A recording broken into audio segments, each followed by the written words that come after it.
Hay tres principios básicos de la Sagrada Escritura.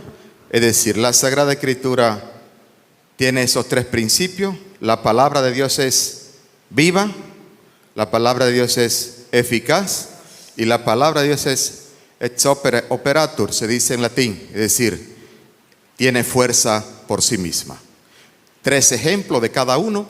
La palabra de Dios es viva, esa se entiende perfectamente bien, ¿verdad? Si lo contrario de vivo es muerto, entonces la palabra de Dios es viva.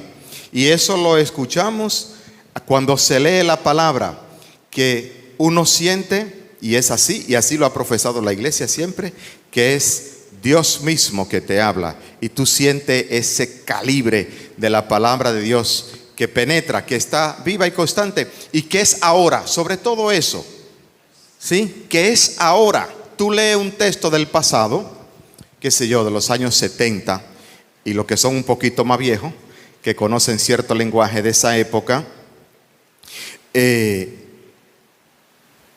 das cuenta, por ejemplo, que cualquier libro tendrá el lenguaje de los camaradas. Los más viejos entienden ese lenguaje, ¿verdad? El de los camaradas. Los más jóvenes no.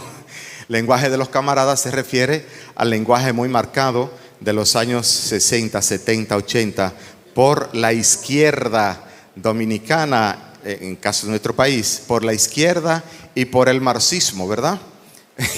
Los más viejos saben cualquier acusación en época de Trujillo y después en época de Balaguer, de que le hicieran a alguien que es marxista, ¿verdad?